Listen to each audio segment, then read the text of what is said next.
Lots to discuss tonight. The autumn statement, a real tax cut as the government claims, or just a small reduction in the overall highest tax take on record. Then there's the immigration figures today and a certain political figure in the jungle. Tonight we're in Stevenage. Labour have run the local authority here for a long time, but the constituency is Conservative held. But our audience here every week, as always, reflects the overall electoral picture across the nation. Welcome to Question Time.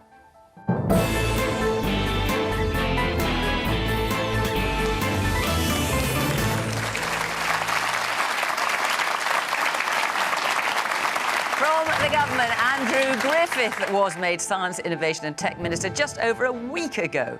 Before that, he had various roles in the Treasury, as well as directing policy at Boris Johnson's number 10. He was only elected to Parliament in 2019 after a successful business career that included senior roles at Sky and Just Eat. Alison McGovern is Labour's Shadow Employment Minister. She was elected MP for South Wirral over 13 years ago and served on the Treasury Shadow Fund bench before leaving when Jeremy Corbyn became leader. The journalist Isabel Oakeshott is a self-styled scoop-getter and feather ruffler. Currently Talk TV's international editor. She's worked for many of the country's leading newspapers. She's also written several books, mostly about politics, her most recent with Matt Hancock, about his time as health minister during the pandemic. And the award-winning fashion designer and businessman Patrick Grant is no stranger to TV. He's one of the judges on the Great British Sewing Bee, and he's built a reputation for turning around struggling tailoring firms and has gone on to build a business empire in fashion and textiles.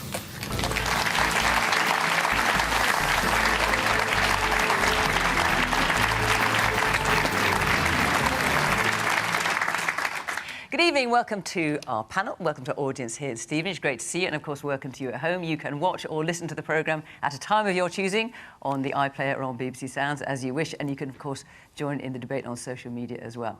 Now, we'll start with our questions. The panel, as always, do not know the questions, so let's hear the first one, which is from Emily Grace Hughes. Hi. How much will the Chancellor's autumn statement do to alleviate the reality of the cost of living crisis? Emily, I'm going to start with you. What do you think? I think it's a bit of a token gesture to sort of lure voters in the approach to the election. I think that we are coming out of an economic crisis where interest rates are soaring, and to say, oh, the taxpayer's getting so much money back after such sort of long-term financial struggle just kind of feels like a kind of quick release to lure voters back into the Tory party, basically. Well, Andrew, doesn't sound like you're going to lure Emily there. How would you persuade her? Well, look, the thing we found out this week from the forecasts is that the UK economy has been more resilient than everybody forecast, and that's given the Chancellor of the government the chance to make some decisions. And I think those are long-term decisions. I don't think they are the short-term things that people talk about. The ability to make work pay, the fact that we've been able to increase the national living wage to its highest ever level, so that all of those people in work, that may include you, Emily, will benefit from that. That's not a short-term decision. We've been able to reduce national insurance. Yes, taxes have had to go up, and they went up because of the tough decisions to protect everybody and to protect the economy during the ravages of COVID, and then the shock rise in energy prices as a result of Putin's war in Ukraine. So that's why taxes had come up. But this government does believe, I believe as a Conservative, that where you can and where we have the headroom to do so responsibly, it is right to let people keep more of what they earn. That's how you grow an economy. You can't spend your way to growth. That's the difference between Alison's party and my party. We've not been making incontinent spending promises over the last year. We've had to make some really tough decisions. I'm glad they're working. We're not out of the woods in the economy, which is why we've got to strike a careful balance. And what we did this week was try and improve the ability for businesses to get people back to work. We may talk later on about migration. We've got to wean ourselves off that. We've got to make work pay for people in this country. And secondly, we've got to tackle the long-term productivity challenge by rewarding those businesses that invest. Do you think you're making work pay by taking the overall highest tax take on record? Well, I think if you look at what we've done, for example, to the national living wage since 2010, so over the life of this government, we've increased, in real terms, 25% for those who are working hard. We've now gone further and cut their national insurance. So at the end of January, everybody who's on an average wage will be £450 a year better off as a result of that. I regret the fact that that follows a period in which we had to put taxes up.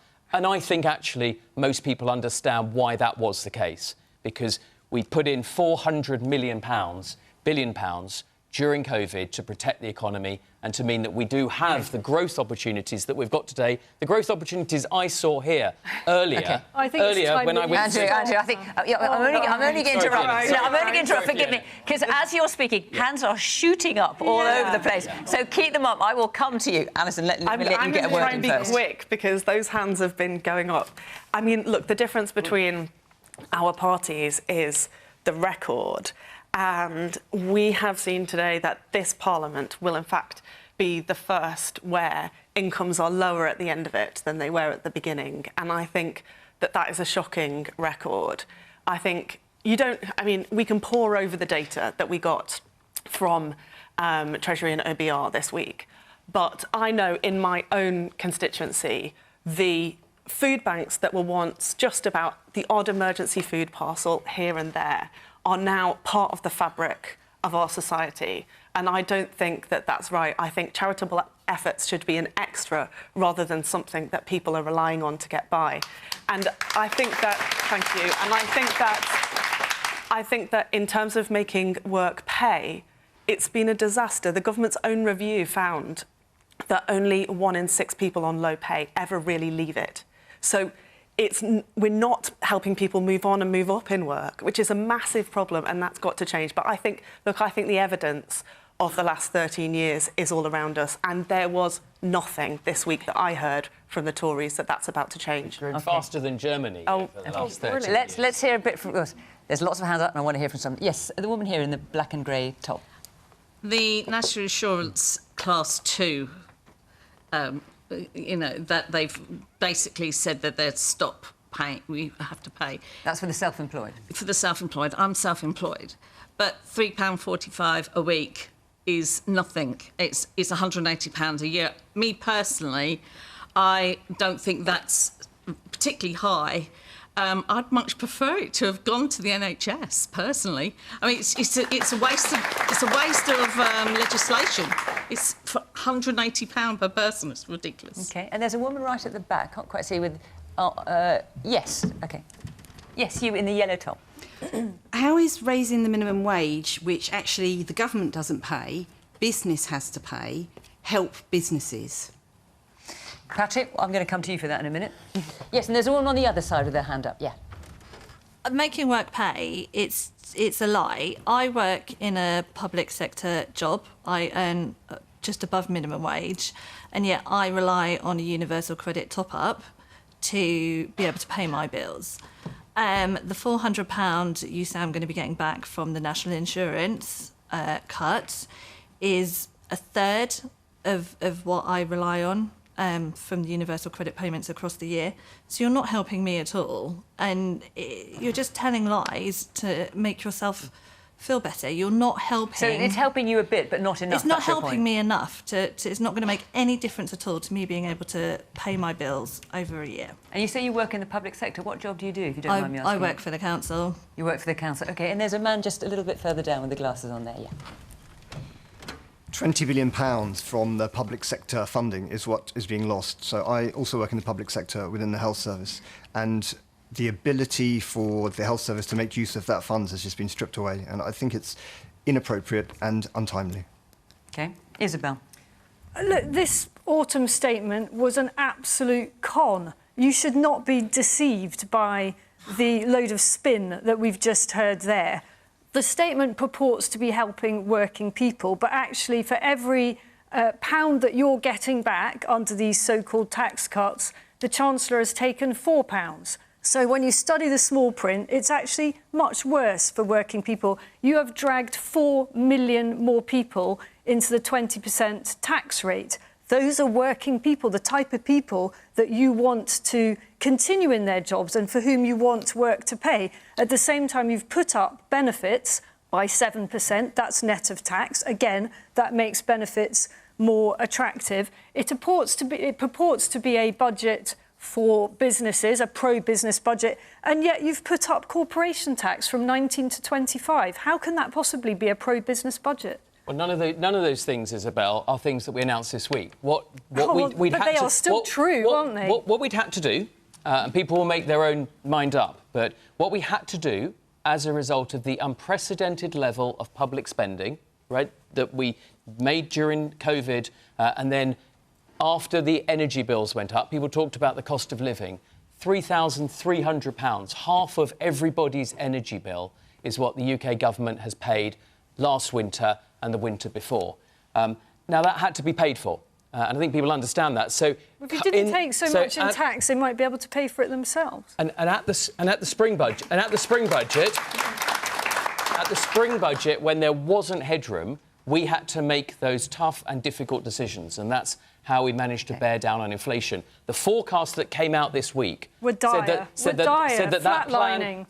plan has worked. The economy is more resilient than the independent forecasts that were made in the spring. It's literally bumping along the bottom for the foreseeable future. To your point, Isabel, about trying to relieve the burden of tax on people, at the first opportunity, when there was a chance to do that, and still having supported the most vulnerable by increasing things like pensions and universal credit, there was still headroom to start to let people keep a little bit more of what they earn, which helps everybody. 27 million people. Well, it's OK. 27 million people. Let me bring some others in. I don't think they're stupid, actually. I think you do. I think people. Otherwise, you wouldn't carry on trying to con people. I think people understand the tough decisions well, we will that find out, because I'm going to come back to more of you in a minute. Patrick, let me come to you. First of all, the question, Emily's question is, how much will the Chancellor's autumn statement alleviate the reality of the cost of living crisis? But also, I wonder if you'd mind addressing the point in terms of how it affects business, because there were things in here for business, but then the woman at the back was making the point about the minimum wage. OK. Well, I'll start with how much I think it will alleviate the cost of living crisis, and I think the answer to that is nothing at all. I think the cost of living crisis is a result of several things that have been going on for a very, very long time. I mean, we have... energy prices have gone up dramatically, which we claim is not our fault, but, you know, we've had 20-odd years to be investing in alternative energy. We sold BP, which was a big energy company that might have helped us not pay quite so much for oil. We've had... If you look back at the overall economy, there's an economist called Joseph Stiglitz that a friend of mine wrote a book with. He won a Nobel Prize, and he sat down and he plotted everybody's income for the last 50 years, and he normalised it to a 2015 number. And the top 1% of people in this country and also in America, they have seen their income rise by about 4.3 times. 90% of us, that is probably most of us in this room, with the possible exception of one or two people on this panel, our incomes have remained exactly the same. So for 40-odd years, of all of the things that all of the politicians have done, and we've had mostly Tory in that time, we've probably had 3/4 Tory and 1/4 Labour, but for all of that time, nothing that they have done has made any difference to to people's wages. And at the same time, the cost of things has gone up. We now pay 30% of our income in rent, and at the beginning of that period, we paid 10%. So we are all absolutely, totally worse off. And then we get energy price rises, and of course, it hurts everybody. And it doesn't hurt everybody, but it hurts 90% of people. And so that's what I have to say about that. Sorry. But on... Get it off your chest, Patrick, come on. I'm one of those people. I mean, I don't pay myself a great deal of money. Thank you very much. But, and in terms of...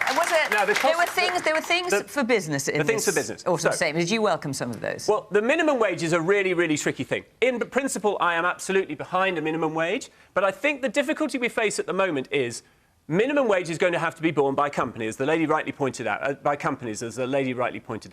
Now, most of those companies have had to spend the last 2 years struggling to pay their energy bills, struggling to pay other rising costs that they've had to put up with, raw material costs. All of the costs of business have gone up dramatically, but energy is absolutely killing them. So millions and millions of businesses, or hundreds of thousands of businesses across the UK, are already at breaking point. Now, what will happen if their wage costs go up? They will have to pass that on to the consumer, which will mean prices which will go up, which means inflation will start to go back up again. Or they will have to cut jobs, which means that joblessness will go up. Neither of those incomes, I suspect anybody in this room is interested in. So it isn't going to work. It's not going to have a positive effect. I'm behind it, but you have to do it in a way that allows it to work throughout the economy. So that's me on that one. OK. OK. Over here in the front. Yes, you. How can the gentleman understand the cost of living crisis living in his £10 million mansion when people are struggling day to day? How can him or anybody in his government actually understand what it's like to be in those shoes? So have you been looking up where Andrew lives then? Yes. Right, OK. I think that's a bit Unless somebody unfair. else has got a £10 I think million that's a bit mansion. unfair. Well, you get out quite a lot. Let me tell you. Man of the people. I went to my local comprehensive school. My parents worked all the hours God sends. I worked really hard. I was the first person in my family to go to university. I've worked hard throughout my life. I've been also very lucky. I decided, as a point of public service, unusual these days, to come back from business after a 25-year career and to try and lead this country to make it successful for my children, for your grandchildren. I think this is a wonderful country. I think we have the best scientists, we have the best creatives, the best designers. But it's absolutely true that there are long-term challenges. We have outgrown France, Germany, Italy and Japan. We're one of the fastest growing countries in the G7, but we're not one of the fastest growing countries in the world. And I want us to have a more prosperous future. Can I just that that prosperous future is on the back of having really successful businesses. OK. That's going to grow the overall pie and allow us to have high-quality public services and a good income. Just in defence of Andrew, I really don't think we should talk down to success. That is one of the things that we do in this country, and we should not do that. Good for you if you've got a big house. I'm a child of migrants in this country. My father worked 21 years in the same factory, never claimed any benefits. I'm educated. My parents are totally illiterate. 2 of us have got degrees. I've run 2 of my own businesses. So I'm not talking down success, but I'm asking Andrew, does he truly understand what it's like to be on that breadline? OK. Well, Andrew's spoken a lot. Yeah. I want to bring other people in. If you'll forgive me, I'll come round. Yes, the woman there in the green top with the glasses. Yeah, 25 tax rises under the Conservative government. So what was given in the statement on Tuesday was given away, partly. For me, it doesn't feel like this country is great anymore. There's lots of things that are broken. And it feels hard for everybody, regardless of how much income they have. Now, look, in the interest of balance, I'll say this periodically, because I haven't heard a single voice in favour of what they heard yesterday, and maybe there isn't one. But let me see if there is anyone. So take your hands down just for a sec, unless you are about to make the... Does anyone here feel, how can I put it, more optimistic about the coming years following yesterday's statement? Yes, you sir. Yeah. So hang on, how many hands have I got up here? 1. OK, but good for you. Don't be intimidated. Let's hear your point. And then, of course, I'm going to come to the rest of you as well. Well, I must first of all apologise. I run a company that manufactures, and we manufacture actually in Hertfordshire, and we sell our products in the UK and all over the world. So we work very hard to build our business, and we're pretty successful at that. The way I look at things is that over the past 5-10 years, the country has had some massive economic storms. And we were all very happy to accept the furlough money, and we were all very happy to accept the handouts that were there from the government. The reality is that was all borrowed money, and the reality is that money has to be paid back. Then along comes Ukraine and the Ukraine war, and energy prices just go through the roof. That's not actually the UK government's fault. But nevertheless, a decision was made to try and support the cost of energy and to keep prices down for all of us, and myself included. But at the end of the day, that money has to be paid for. So, yeah, it's tough. It's tough for us and it's tough for many, many other people. But I do think that actually you've got to be realistic and recognise that money has a cost and you have to pay it back. And that's where I'm coming from. OK. And incidentally, just for clarity, when I said good for you, that's not because I'm supporting your view, but I know it can be hard when it looks like the audience is all going one way to put your hand up and take a different view. So, and I'm always interested in hearing different views. The woman there in the blue shirt. Thank you. I have every empathy with what the gentleman's saying, and why I understand running a business, all of those costs, and it all has to be repaid. But we are in a situation where the autumn statement left no opportunity for growth, no stimulus for any industry that I can see. Without that growth, we don't move forward. So let me just come to a point which was made by a person at the back, and also you were talking about here about how you, rather than getting that little bit of money back, you'd rather it went on public services. So Labour obviously very much hope to be in government next year.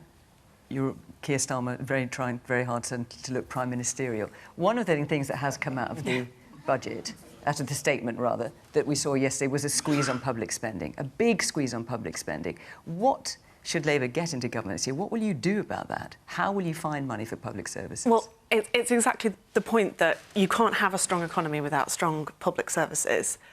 And because of that, we've identified sources of income that we could bring in, particularly this loophole for non-doms and other areas where there are the taxes that, frankly, there are places where people are not paying taxes where they should. So can we just look into that? Just let's look into that little bit of detail, because at the moment, public services are facing, well, just to look at the maths of that, because I heard Rachel Reeve was making the same point yesterday. So public service departments are facing real terms cuts of 13 billion next year, rising up to 21.7 by 27-28. So that's from the Institute of Fiscal Studies. So let's take next year, that's 13 billion. So abolishing the non-dom tax status, for example, will raise 3.6 billion a year. Now, 2 billion of that you've already allocated to breakfast clubs in primary schools and to train more NHS staff. So that leaves you 1.6 billion for a shortfall of 13 billion. How's that going to work? Well, so I don't think that non-dom tax loophole, closing that, covers all of that, because the maths is obvious as you've just set it out. So the point that I'm trying to make is that we have identified areas where we can definitely shut loopholes and bring that into our public services, because we need that. I'm not going to sit here now and write Labour's manifesto on television. No, but it's a bit. The only reason I pointed out is just because these things are often mentioned. VAT on schools, but they raise a fraction of what looks like a big gap in public spending. In my own area, I'm Shadow Minister for Employment, responsible for job centres and the schemes that are supposed to help people get into work. I've looked into those schemes and I have identified underspend and waste. So rather than trying to spend more money, we want to spend the same amount of money differently, forgive me. In policing, Yvette Cooper has identified areas where she thinks that the money is being spent inefficiently. So we will also need to spend the resources that we've got differently. It's a complete non-answer, I have to say. No, I'm sorry. sorry. It's a load of absolute flannel. I mean, where is the money coming from? You don't know the answer. I can tell that you do not know the answer to the question. You don't know the answer. As I said, I'm not going to sit here and write our full manifesto and explain every detail. But what I'm trying to say is that we have identified areas where we can do it, and I understand the pressure that public services have been under. We can see the consequences of that.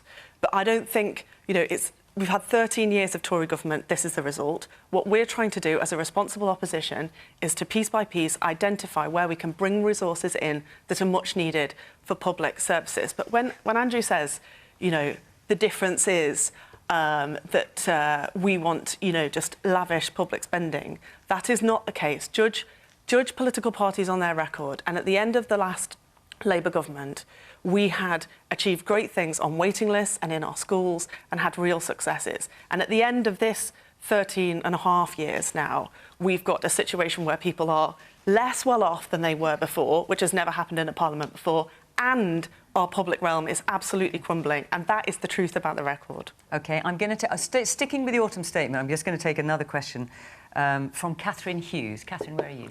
There you are. Is the carrot or the stick the most appropriate tool to help people with disabilities back to work? So what you're referring to, Catherine, I'm assuming, is something that was mentioned in the autumn statement yesterday, which is the government wanting to tighten up criteria for who can claim the highest level of incapacity benefit. And your view on that is? I think I wholeheartedly agree with Jeremy Hunt in that people who are not working for reasons of illness or disability are a hugely missed resource. However, I think that a truly compassionate government would headline on removing the barriers for those people returning to work rather than the punitive measures which were outlined in the statement. OK. Patrick? Well, I think we have a really, really fundamental problem in the way our entire education and economic system is established. We have in this country a record number of job vacancies. Something like what, 700,000 job vacancies? 900,000 job vacancies. Now, I heard last year that Tories celebrated that number as if it was a good thing. There are lots of jobs out there. But it isn't a good thing. It's an absolute failure. Every one of those job vacancies is a failure of our system of education to prepare people for work. Every single person in this country ought to have the opportunity to have an education that gets them ready for some job. Everybody should contribute. 9 million people in this country have no job. Now, that is what are called the economically inactive. It is a number that was invented, I think, after Thatcher shut the coal mines to hide how bad the unemployment figures were. 9 million people. It's something like 25% of all working-age people don't have a job. And I think in that 9 million, Patrick, that also includes students and the retired. So it's 7 million. The figure is 7 million excluding students. OK. Still, 7 million people is a very, very large number of people. And I think that is a failure of our education system. Like, you know, we're talking about a school system that, you know, last year Rishi Sunak said all pupils should do maths to 18. Well, I don't think they should. I think have we got quite far from the question, Patrick?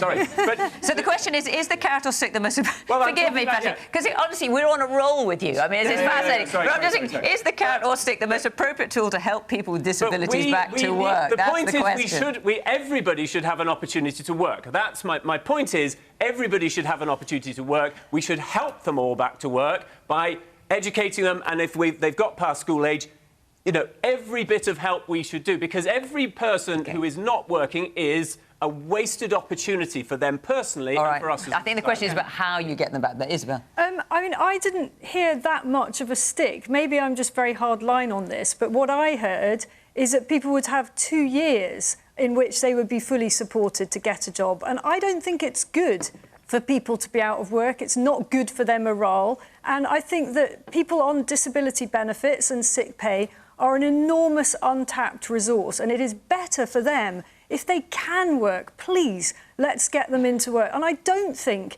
it's much of a stick to say if, after 18 months of looking, when there are that many job vacancies, you still refuse to take a job that you can do, and you get another 6 months after that to still muck around, then we're going to take your benefits away. It's not unreasonable. OK, I think we're talking about two different things here. Yeah. Just because you've got people who are on job seekers allowance, say, and if they don't engage with the process after a certain period of time, their benefits may be cut entirely. And when it comes to incapacity benefits, so people who just are unable to work, what the government is suggesting, correct me if I'm wrong, is tightening the criteria for that from next year, which I think is what you're referring to. So let's hear some of the people in the audience. Yes, I will come to you in a minute. Yes, woman there in the green top. Hi, yeah. Going back to what this lady said about disability benefits and getting people back into work, I totally agree with that. But where's the incentive to get people to work full-time when really 16 hours a week will do you? You top up your payments through benefit and then nobody has to work full-time. Yeah. I see it all the time. So do you think it should be a bit tougher? Yeah, absolutely. Absolutely tougher on it. Help people that want to get back into work, by all means, that's great. But a lot of people I've come across say, well, I can't do extra hours, I can only stay on 16 because it'll affect my benefits. Yeah. And that's so wrong. That's so wrong. OK. Person here in the front in the glasses, yes. Woman there with the blonde. No, further back. Sorry, we've both got glasses. Yes, you. I want to know what you're going to help employers do to get disabled people into work, because I am disabled and I face constant abuse for using a disabled badge, for using accessible toilets, and I have had periods where I have been out of work long term because I have been unable to work. During that time, I was having to sleep during the day, take multiple medications that made me drowsy and had significant side effects. And one of the biggest problems for disabled people on benefits, coming from somebody who's been through that system and come out the other side, is that what the government did was they stopped doctors being responsible for who could and couldn't work based on a medical need, and they moved it to external agencies who have no medical training, who do not know that person, and who cannot say with genuinely how that person can go to work. But how will, if I'm an employer running a factory, how are you going to support me in getting the right infrastructure in place, the right pastoral support in place to support this group of people moving through? It's a wasted opportunity. And you said, can I just ask you, you received abuse at work for having disability? I get abuse constantly. I get shouted at by the public constantly because the government and the media make disabled people out to be scroungers on benefits, but just and we're not. Just so I'm clear, so, not that they should be shouting, of course they shouldn't, but why are they doing that? I mean, what... When you're at work, what are people criticising you for? Because how can I do a job if my medication is giving me side effects, if I'm needing to sleep? And then you're putting staff against each other. The employer can't sack me. They have legal responsibilities. I can't do my job. My teammates aren't appreciative of the little effort I can do. There's not enough flexible working, even post-COVID pandemic. And the infrastructure is not there to support these people. OK, thank you. The original question was about carrot and stick, and in the case of disabled people, because there's two parts of this cohort, it's much more carrot. There's £2.5 billion to try and help people back in the workplace. Society's duty to people So how would you help that lady there, then? Because you're making the very specific point, this is your life, this is how it affects you, and you found it really difficult. And even when you've been in work, the employer has not been sufficiently supported to make it that straightforward for you. Well, the lady's in work, and it sounds like a terrible experience and discrimination. I'm self-employed because I can't get a job in an employment situation. Right. So how would you help her? I mean, if it's by incentive, there's a person right there that you could incentivise. So there's £2.5 billion in the system now that we've made available for the first time for more coaching, to make sure there's more treatment in place, to try and help employers identify opportunities, so that there's no longer the same stigma or discrimination against people who are disabled. 1 in 5 people who are disabled currently would like more work and are unable, perhaps like this lady, to get it. And we know more generally how bad the societal outcomes are for people who grow up in workless households. Once people are out of the workplace for a significant period of time, every social metric declines. So it's the original question was carrot or stick. It's carrot in respect of disabled people, but we do have to reform a system where there are 5.5 million people of working age, a real break on our economy, employers not being able to get the staff that they need, and we've got 1 million vacancies, and at the same time we're having to bring in very significant numbers of people through the immigration system. We've got to reform that, and that's one of the tough, not always popular, but one of the tough long-term decisions that was baked into this week's autumn statement. Right. So you're Shadow Employment Minister, Alison. Yeah. How would you help this? What's your name, sorry? Kate. How would you help, Kate? So we need to really change the way job centres operate, because one of the things that I've learnt, particularly listening to people with disabilities who've experienced very similar things, is how the job brokering and the conversations that happen, I don't think they really work at the moment. And in fact, Scope, the charity, have created their own employment service precisely because the government's is such a failure, so that they can talk with disabled people and employers to try to shape employment opportunities much better and try and shape our workplaces so that we can include disabled people fully, because it is such a waste of talent in our country at the moment. People with disabilities have a huge amount to offer our country, and we've got this massive waste. And so can I ask, the announcement that was made in the autumn statement yesterday, which is to tighten up the criteria for those who can claim incapacity benefit and take job seekers allowance or unemployment benefit away entirely from people who don't engage with the process. Is that something Labour would stick with or would change? So, on the work capability assessment, the process is broken at the moment, and the government have said they're going to completely replace it. And at the moment, we're waiting to see what they've got on offer. But on what Can I I just just asked say you? what I would like to do is to see the process improved quite a lot, because it's reams and reams of paperwork, and often you get a poor decision the first time and it takes a huge amount of time. So we need to fix that broken system.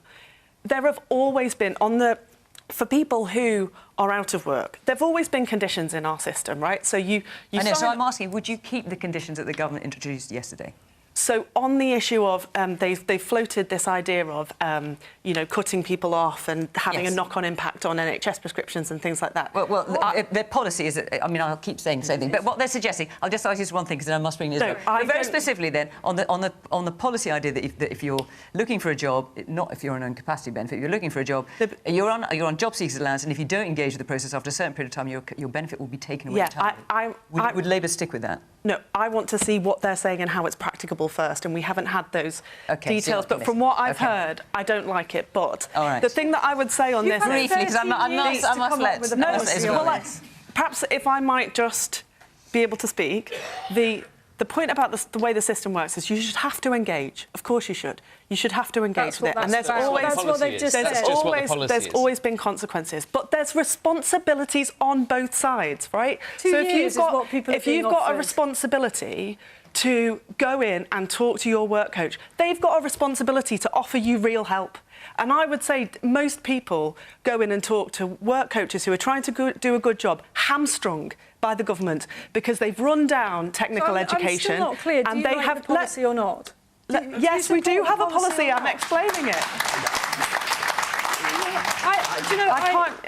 It's quite a simple policy. It's really simple. You've explained it already. Don't hear you from again, Andrew, in the nicest possible way. The government's got to give people real help. You're not booing it. You're not booed that policy. The government has got to give people real help. They have a responsibility to do that, just as we all have a responsibility to work hard. Ladies and gentlemen, this is your next government. Oh, well. Right. Cheers and some booze. I think that's what we heard there. I'm going to move on, take another question. I think that's the autumn statement done, at least for now, anyway.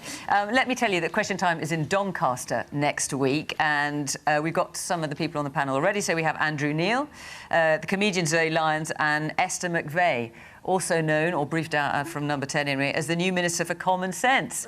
Make of that what you will. We can ask her. I don't know either. Anyway, if you'd like to be in the audience in Doncaster, or actually if you go to the website, you'll see a whole list of our locations, including just after Christmas in Oxford on January the 11th, I think it is.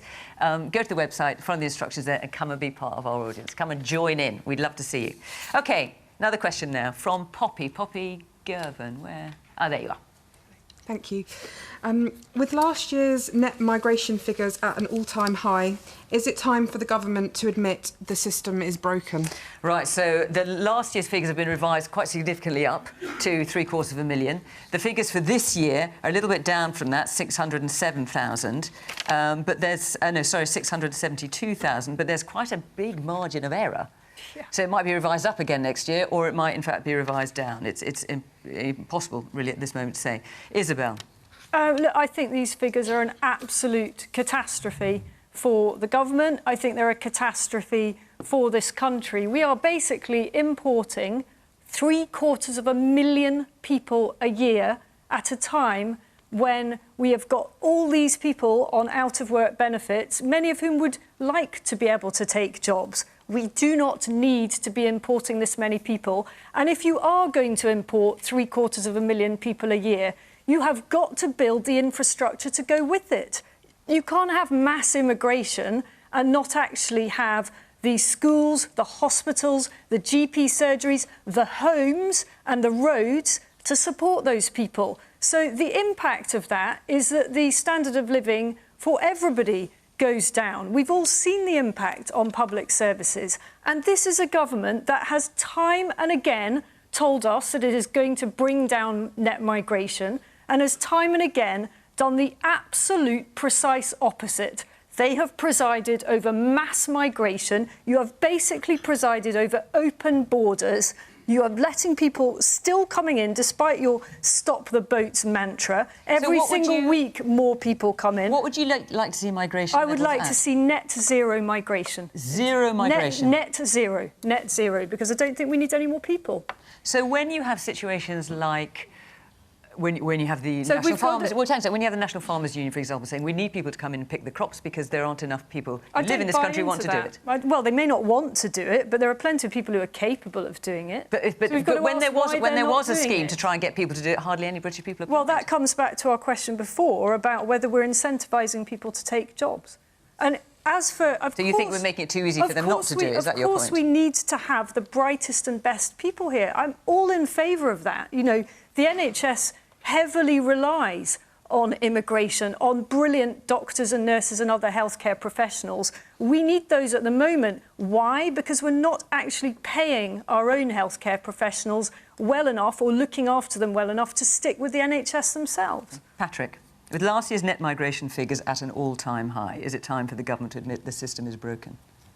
Well, I mean, it's about the only thing we ever hear them talking about, and the fact that they have failed to control that one thing that seems to be the only thing they really give a stuff about seems obviously like a failure of the system.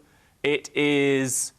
But it feels to me just incredibly sad because we you know, going back to the point I mistakenly made on the last question, we do have lots and lots of people that don't have work. And I feel like we have to really take a broader look at what sort of society we want. What jobs do we really value in society?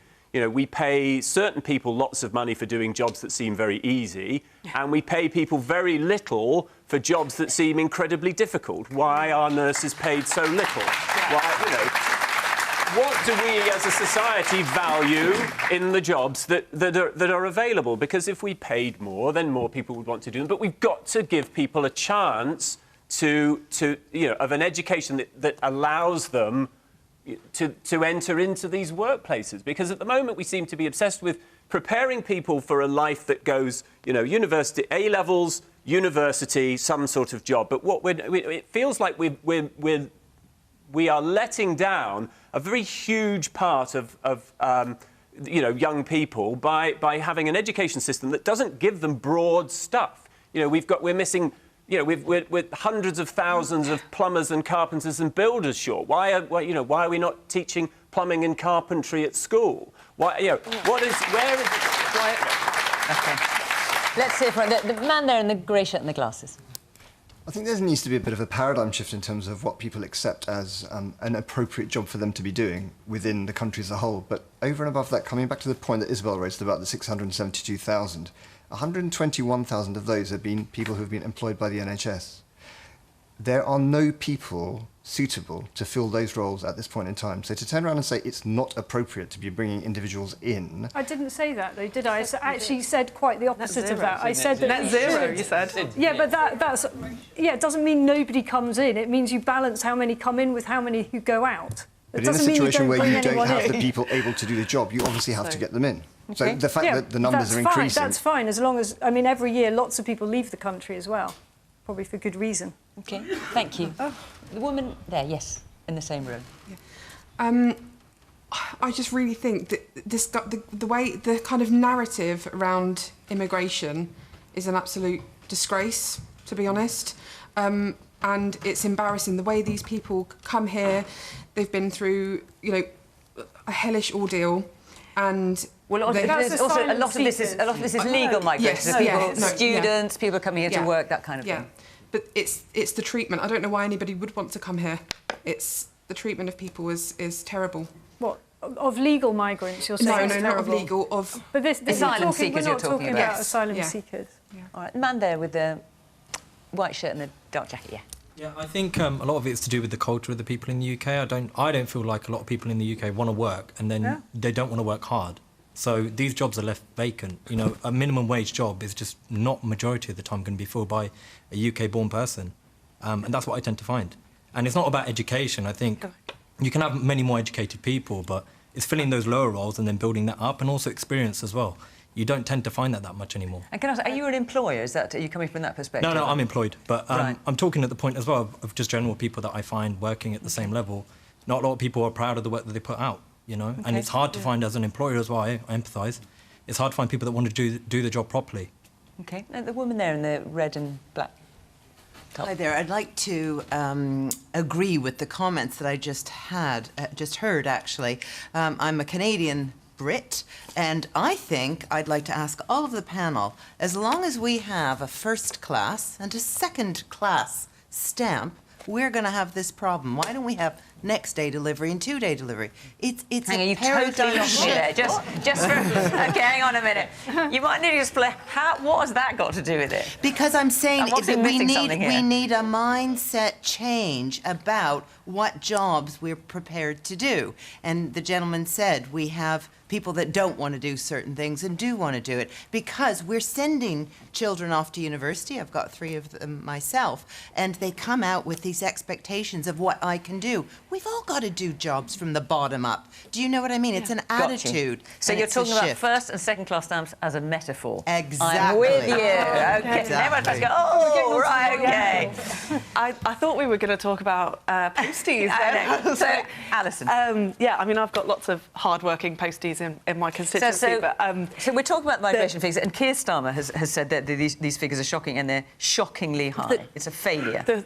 And the question was, is the system broken? And I would say yes, because you shouldn't, as a firm, be able to say, we'll bring lots of people in unless you have got a programme to train people and to up their skills, pay people decently and be a part of our country and making our workforce strong.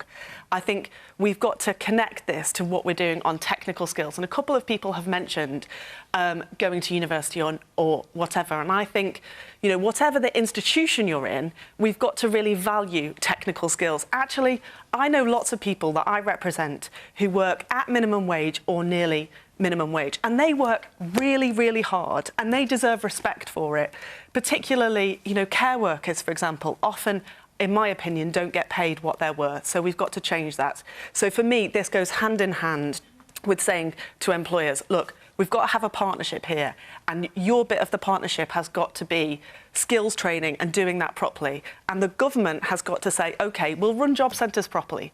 And if you come in and you need help, we're going to say to you, not just get any job, but get the best job. Get a job with prospects. Get a job where you can... Hang on one second. I'm going to finish. I'm going to finish my point. Okay. You need a job with prospects where, yes, you can go in at the bottom, but you can work your way up to the top. And that is the change I think we need the government to do in our job centres. So Isabel, go ahead. I just want to know if Labour is committed to lowering net migration. Are you committed to that? So we think that it will come down, but as the OBR has said, and clearly it should come down from the figures that we've seen. But the point is this. The problem I've got with what you were explaining is that the system that we've got for helping people get into work and move up in work is completely broken. So whilst I understand the concern with the figures that we're seeing today, the bit of the system that's really broken is the one that fails our people week in, week out, because they can't move up in work. No commitment. Andrew. So the big number conceals the truth. And the truth within this is that the right answer for the UK cannot be Isabel's net zero. Our NHS depends on it. We're an ageing population, and we're also trying to bring in the brightest and most talented people around the world. So that answer doesn't work for the needs of the United Kingdom, our economy and our prosperity. The answer that Alison's party have advocated in the past, which is complete open borders, doesn't work because it doesn't get employers to invest in skills. It doesn't let us build careers for people of the future, and it addicts business to too much cheap labour. That's the long-term choice that this government has made. The biggest tax, the lady said earlier... Well, the question, Andrew, the question is it time for the government to admit the system is broken? You're talking about what Isabel's saying and what Alison's saying. What about your own government? Yeah, and I'm trying to talk about the long-term choices that we're making, because by getting businesses... You don't have long-term left. There was a huge tax cut for those businesses that are willing to invest in productivity. Andrew, with the best one in the world, you're way off topic. You are. Is it time for the government to admit the system's broken? I heard Jacob Rees-Mogg on today saying, obviously a colleague of yours, it is unsustainable. saying, I want to apologise because the immigration figures are too high and the government is responsible. That's his view. Do you agree? It is unsustainable, but with the greatest respect, I'm trying to explain how we get out of this unsustainable position. How can anyone trust you? How can anyone trust you on this? Well, year after year, you've sold us a total lie. Isabel isn't offering any answers. I am Isabel's offering you answers. is offering the answers. Well, you're the elected politician and you haven't given us any answers. And if you don't interrupt me, I shall explain what we're trying to do. We want businesses to be more productive. We want them to invest both in training, but also in having better capital intensity that allows them to make the employees that we've got here already more productive, to do more with less, like other countries do. That will mean that we don't need to rely, as this country, as this economy has for decades, on unlimited, cheap migrant labour. You have lost control of the borders. That's what's happened. That is the way forward, Isabel. That's what we did when the Chancellor yesterday talked about making full expensing permanent. That allows businesses to invest, to build their factories, to make employees more productive, which allows us to have a high-wage, high-skilled economy. And I know I've gone on a little bit, but I just came today from Airbus. We're in Stevenage. We've got fantastic, high-skilled, high-wage opportunities for young people. This is the centre of UK space. It's also the centre of UK come on. We're getting off topic now. Therapy. This is the future we want to build. OK. Oh, I'm exhausted. I don't know about you. Well, I'm going to get another question in. Because surprisingly, lots of you, or a surprisingly large amount of you, sorry, my English has deserted me for a second, a surprisingly large amount of you asked a question along these lines. So let's have one version of them. Russell Wilkinson. Yeah. Is the jungle the best campaign tool in modern politics? I mean, it is a jungle out there. Could we be talking about? So, obviously, Nigel Farage is in I'm a Celebrity, Get Me Out of Here night after night, eating sort of horrible things and being covered in horrible things. And he's not the first... I mean, he's not an elected politician, but he's not the first person from the world of politics to be in it. Obviously, from your own party there, we've had Nadine Dorris, we've had Matt Hancock, and actually quite a few of them. I won't go through the whole list, but quite a lot of them. Is it the best campaign tool in modern politics? I mean, lots of them go in, Patrick, saying this is the way to communicate to a far wider audience. And then, I don't know, have they... money, really. Have they got a point? Well, I don't know. I mean, I think the sheer balls of Nigel Farage's agent to ask for £1.5 million quid. I mean, when we're talking about cost of living crisis and all the rest of it... I thought you were referring to what he was eating for a minute there. No. Well, yes, perhaps. I don't watch it. I'd rather never see anything of Nigel Farage again. Although I understand he's got a certain popular appeal. Making a serious point for him, because if you think about politicians, I mean, Donald Trump, for example, famously communicates through social media, and that's what he prefers to do, rather than engage in TV debates and that kind of thing. We've got increasingly politicians, past and present, going on reality shows, that kind of thing. Is this the way it should be going? I think ultimately we could probably do, and I was interested to hear the point earlier about coming back into politics. I think it feels to me like so many of our politicians are in it for the wrong reasons. I think many politicians now, I mean, when I look at the calibre of a lot of the people in government over the last 10, 15 years, and I've met very many of them. I met Hancock, he was my minister for a while. You know, lots of them felt like they were in it for their own advancement and not in it for the betterment of the people they were supposed to serve. Okay. Isabel. I mean, having worked at Westminster for absolutely ages, I actually disagree about that. I think most of them are in it for the right reasons. They just get it all very wrong. Well, they're just very bad at it, then. Oh, yeah, I think that's perfectly fair. On the I'm a Celebrity and the reality TV shows, look, I think if they are serving an elected politician at the House of Commons, they should not be going into the jungle. There's a real difference between politicians that are not being paid by the taxpayer to represent their constituents and those who are free to do as they like. Does it get the message across? I mean, we heard Nigel Farage valiantly trying to have a sensible debate about immigration with one of the other contestants. It went absolutely nowhere. I don't think it was very illuminating. And I think that they pretend that it's not about the money when it actually is about the money. I remember Matt Hancock saying it was all about dyslexia. It isn't. They get paid very well to do it. By the way, I don't think Nigel's having a great time in the jungle. You know, I look at him and he looks very underfed and a little bit tired and grumpy, frankly. So he's paying quite a high price, I think, for his reported fee. OK, let's hear from the woman there in the white... Hang on, we'll just get a microphone. The woman in the white top, yeah. I think politicians going on these shows just goes to show how irrelevant they are to the majority of the general public, because majority of the time, if you ask an MP a question, they often recite a script to you that has been okayed by their press team, and then going on these shows is their attempt to be relevant. And the woman next to you. I think not just relevancy, but redeeming themselves. You know, they go on there and as soon as they've eaten a camel's testicle, they're the nation's sweetheart, you know. Well, it's one way to do it. My goodness me. Andrew.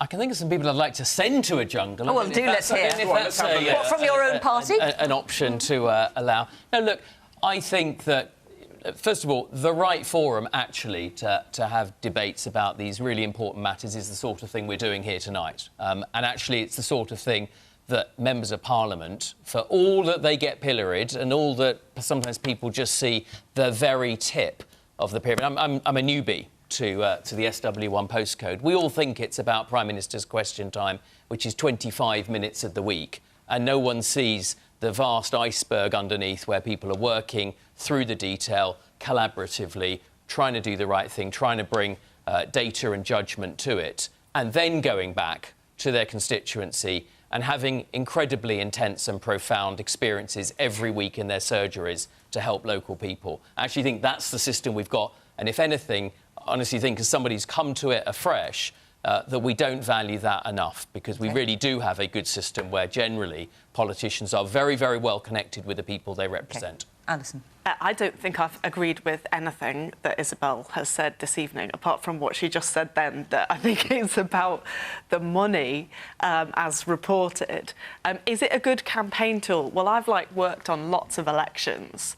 And the best campaign tool is presenting yourself to members of the public and having an honest and frank conversation with them. That is the best campaign tool. No amount... I mean, we have a lot of social media in elections these days, but nothing replaces, in terms of winning someone's vote, actually having the courtesy to knock on their door and ask them for it and have an honest conversation with them. So I actually think it's a rubbish campaign tool. The woman here. Well, as I deliberately avoid all reality TV shows, it's certainly not going to work for me. Right, OK. I've got about 30 seconds at this. The woman there in the glasses, can you see, in the black jacket, yeah? As we're talking about standards in public services, is it then appropriate for the Home Secretary this week to be quite so derogatory about a member of the opposition? Yeah. So that's a whole other topic. What you're referring to is James Cleverly. He was he was accused of talking about Stockton, I think it was. Stockton North. Stockton, calling it... I don't think I can say this word on television, can I? Someone in my ear tell me if I can say... No, I can't. They say, no, I can't say that word. Very nice Using place. a very rude word to describe that place. He has said, no, that is beginning with an S. He said he didn't say that, and he said he was actually referring to the MP, and he's apologised for that. Yes, that's a whole different subject. But given that I can't even say the word, I'm just going to leave it there. And our time is up. So, thank you very much to all of you for all your questions and all your input. Thank you to the panel, of course, and thank you to you at home for watching. Remember, Question Time is on iPlayer at 8, if after the 10 o'clock news is too late for you. But otherwise, we will see you next week in Doncaster from Question Time. Bye-bye.